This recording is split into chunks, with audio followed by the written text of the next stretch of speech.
Assalamualaikum warahmatullahi wabarakatuh.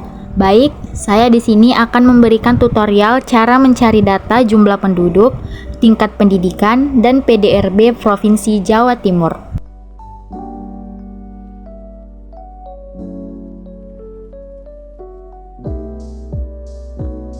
Langkah pertama, buka aplikasi Chrome atau Google, lalu searching data BPS Provinsi Jawa Timur. Kita klik. Lalu muncul tampilan seperti ini, lalu kita bisa publikasikan.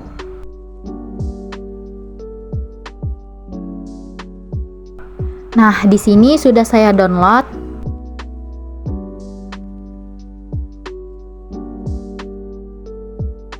Di sini kita bisa mencari mulai dari data jumlah penduduk miskin, lalu ada data tingkat pendidikan,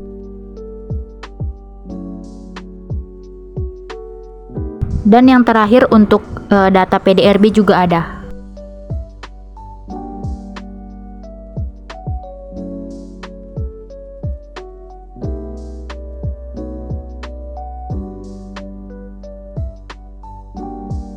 Nah, kalau data-datanya sudah dapat, kita bisa konfirmasikan atau kita satukan ke dalam Excel.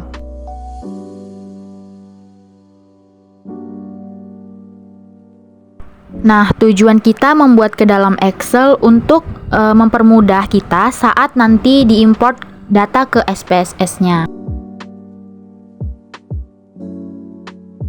Nah, di sini ada variabel kabupaten atau kota, jumlah penduduk, tingkat pendidikan, PDRB, dan jumlah penduduk miskin.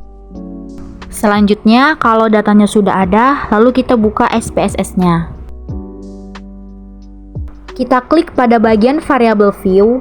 Nah, di bagian variable view ini kita bisa isi variabel-variabel yang tadi. Nah, di sini kita asumsikan sebagai variabel X, Y, dan Z. Di mana variabel X ini sebagai independen dan Y ini sebagai dependen. Di sini kita ketik aja variabel Z.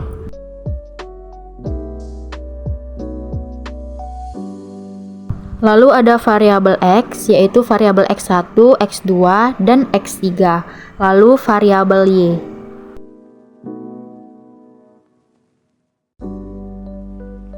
Kalau sudah seperti ini, kita bisa isikan pada labelnya pada masing-masing variabel kabupaten atau kota. Dan untuk X1 itu jumlah penduduk, untuk X2 kita buat tingkat pendidikan, X3 itu kita buat PDRB, dan untuk Y adalah data kemiskinan.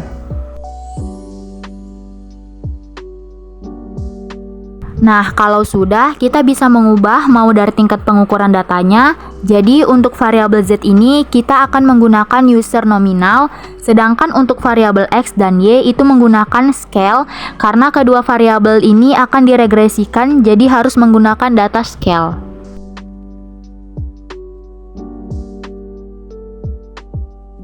Dan untuk tipe datanya, untuk Z itu tipe datanya berupa string. Nah, di sini kita centang aja. Lalu untuk karakternya kita sesuaikan aja. Di sini kita pakai 18, lalu kita klik OK. Untuk di bagian tipe data X dan Y itu kita pakai numerik karena berupa angka. Dan untuk nominalnya bisa kita nolkan aja semuanya. Kalau sudah dinominalkan seperti ini, kita bisa ke bagian data view.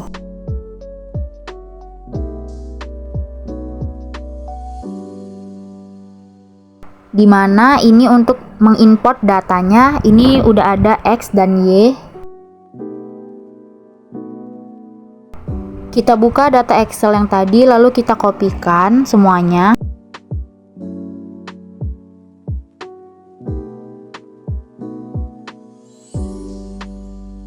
Lalu kita pastekan ke SPSS yang tadi.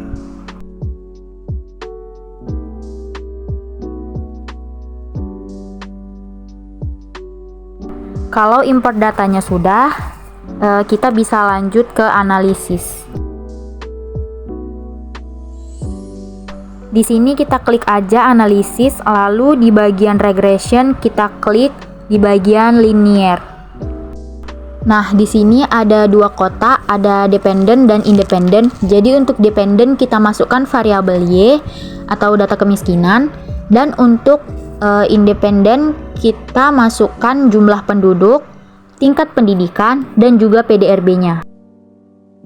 Untuk kabupaten atau kotanya kita masukkan ke case label. Nah, di menu statistik kita bisa klik centang pada confidence intervals. Tipe kepercayaannya kita buat aja 90%. Lalu dicentang recurrent change, descriptive, dan juga quantitative digress. Di bagian residual jangan lupa dicentang Darwin-Wharton, lalu klik continue. Nah, di bagian plots kita bisa masukkan ZPRED ini ke X dan SRESD ini ke Y. Nah, di sini juga dicentang histogram dan normal portable pitch, lalu klik continue. Di bagian set, pada bagian residual jangan lupa centang Yonder Standard Desert, klik continue. Di bagian metodenya pilih enter. Lalu semuanya sudah seperti ini. Kita klik di bagian OK.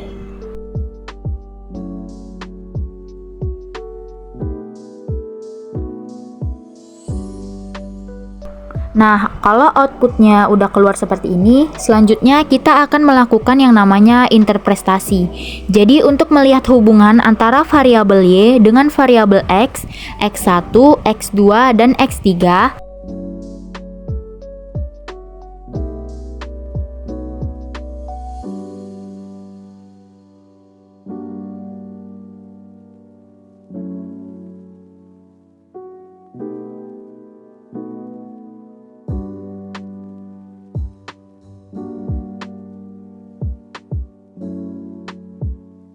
nah, untuk uji yang pertama yang akan kita lakukan yaitu uji normalitas data, yang dimana uji ini itu dilakukan dengan tujuan untuk melihat atau menguji apakah ada dalam model regresi variabel itu memiliki distribusi normal. Nah, uji ini tuh bisa kita lihat dari grafik expected kita. Berdasarkan hasil grafik tersebut atau titik dari setiap kabupaten atau kota, itu ada yang mengikuti garis, namun ada juga yang tidak mengikuti garis. Maka bisa dibilang grafiknya ini masih kurang akurat.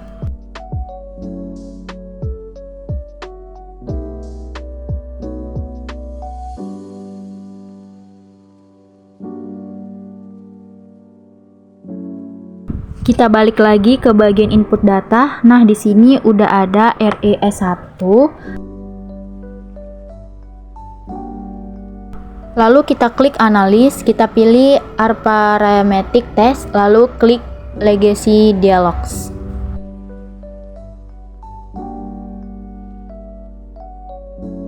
Nah, di sini kita bisa klik analis, lalu pilih Arithmetic Test, pilih Legacy Dialogs. Kita mengambil sampel KS.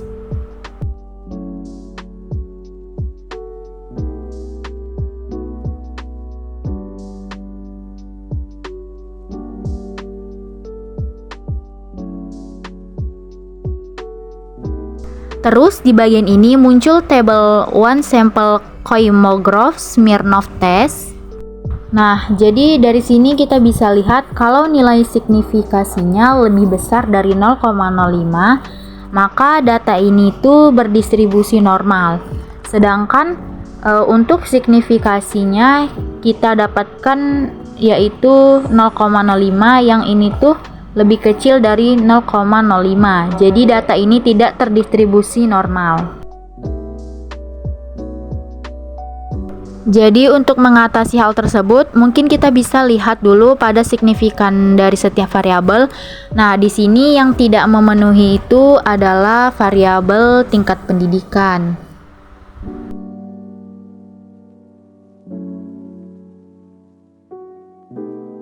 Untuk mengatasinya, kita bisa menggunakan atau melakukan transformasi. Kita kembali ke SPSS. Nah, di sini kita pilih transform. Lalu compare variables. Nah, di sini kita bisa ketik katanya yaitu transform pendidikan.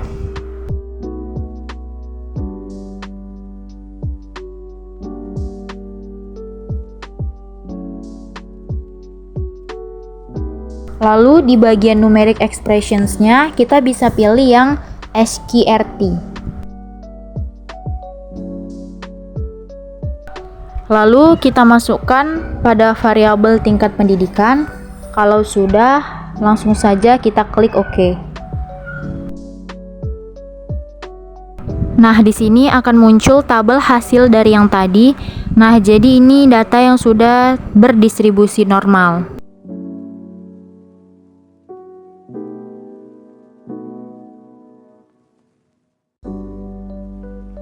Oke, selanjutnya kita bisa melakukan uji yang kedua, yaitu uji multikolineritas.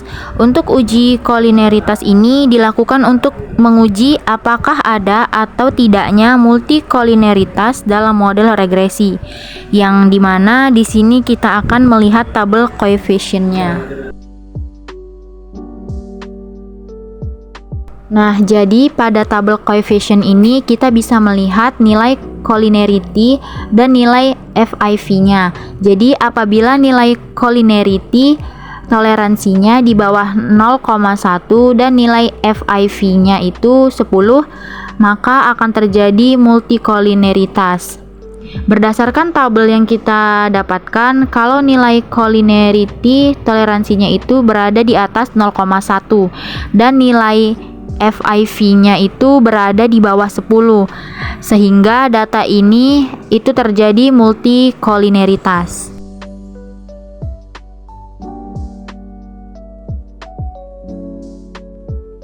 Untuk uji yang selanjutnya yaitu uji heteroskedositas, yaitu uji yang dilakukan untuk mengetahui ada atau tidaknya penyimpangan asumsi fasi atau adanya ketidaksamaan dari residual untuk semua pengamatan pada model regresinya. Uji ini bisa kita lihat dari grafik scatter plot. Nah, jadi kita dopnya menyebabkan tidak teratur, maka tidak terjadi heteroskedositas atau bisa kita lihat dengan cara Glasser.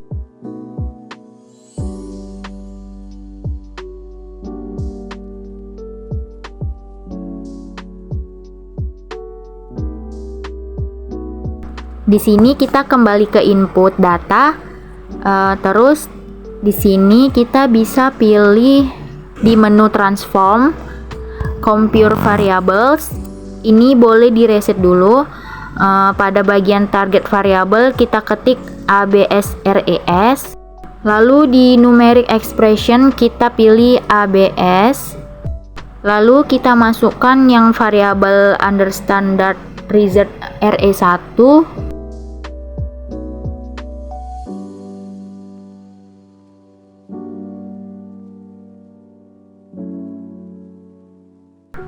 Lalu kita bisa klik OK.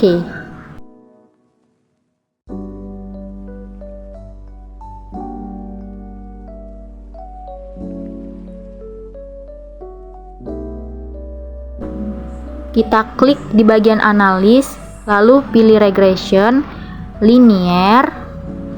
Di sini kita reset dulu. Lalu di bagian dependennya masukkan ABS-RES. Dan untuk di bagian independennya kita masukkan jumlah penduduk, tingkat pendidikan, dan juga PDRB.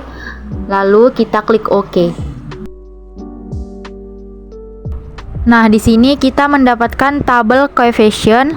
Nah, jadi setiap variabel yang memiliki nilai signifikan itu lebih besar dari 0,05, maka itu terkonversi di heteroskedositas. Nah, jadi kalau dilihat dari nilai signifikansinya, di sini tuh nilainya itu lebih besar dari 0,05, sehingga tidak terjadi heteroskedositas. Nah, kalau ketiga ujinya sudah dilakukan, maka kita bisa melanjutkan untuk analisis linear regresi berganda, yang mana untuk mengetahuinya apakah variabel X ini memiliki pengaruh terhadap variabel Y, yang dimana kita akan melakukan 3 uji, yaitu uji F, uji T, dan koefisien determinasinya. Nah, untuk uji F ini bertujuan untuk melihat pengaruh atau hubungan antara variabel dependen Y dengan keseluruhan variabel independen X, yang mana bisa kita lihat melalui tabel ANOVA.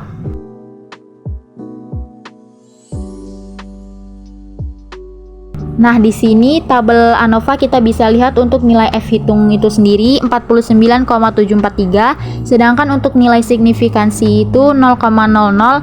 Nah, lalu untuk F tabel sendiri kita bisa cari di nilai DX1 dan DX2-nya yang mana 34 dan 37.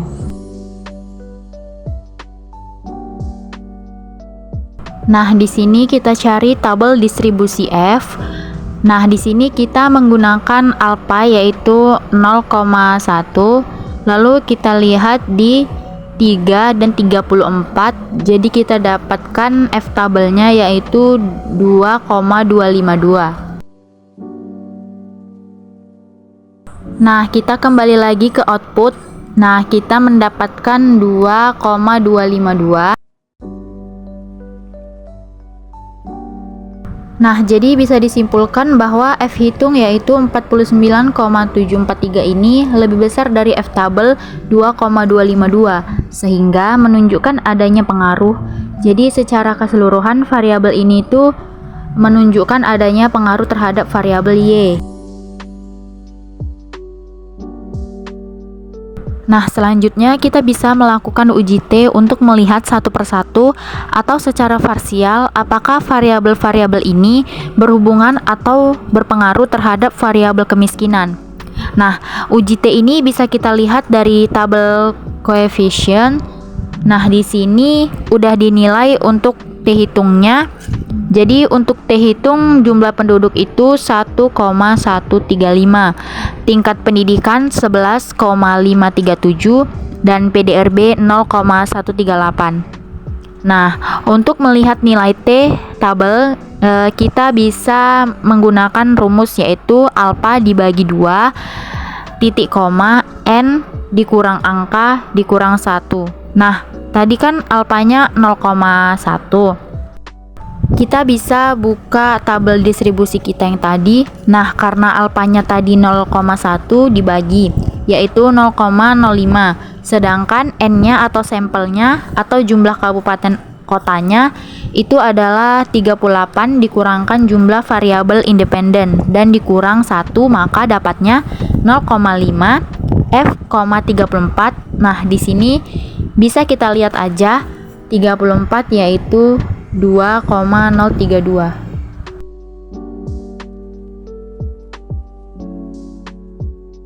Jadi bisa kita simpulkan bahwa variabel jumlah penduduk itu nilai T hitungnya lebih kecil dari nilai T tabel, di mana 1,135 ini lebih kecil daripada 2,032, sehingga tidak ada pengaruhnya. Nah, untuk tingkat pendidikan yaitu 11,537 itu lebih besar dari 0,032, sehingga menunjukkan adanya pengaruh terhadap variabel Y. Sedangkan PDRB itu juga sama seperti jumlah penduduk, yaitu tidak adanya pengaruh karena nilai T hitung itu lebih kecil. Nah, selanjutnya untuk coefficient determinasi ini bisa kita lihat dari model summary. Nah, di bagian model summary ini kita bisa lihat nilai astridnya. Nah, jadi nilai astrid yang menghasilkan nilai 0,814 ini artinya variabel jumlah penduduk, tingkat pendidikan, dan PDRB ini itu berpengaruh sebesar 81,4% terhadap variabel kemiskinan. Nah, maka hasil interpretasi melalui analisis regresi linear berganda itu dapat disimpulkan bahwa secara keseluruhan, variabel jumlah penduduk, tingkat pendidikan, dan nilai PDRB itu memiliki pengaruh kuat sebesar 81,4% terhadap jumlah kemiskinan di Provinsi Jawa Timur tahun 2023. Sedangkan secara parsiasinya, variabel jumlah penduduk dan juga PDRB itu tidak memiliki pengaruh kuat terhadap jumlah kemiskinan. Nah, hal ini menunjukkan bahwa kemiskinan di Provinsi Jawa Timur itu dipengaruhi kuat oleh tingkat pendidikan dan tidak sepenuhnya dipengaruhi oleh jumlah penduduk dan PDRB. tetapi masih ada variabel lain yang memiliki pengaruh yang kuat. Terima kasih.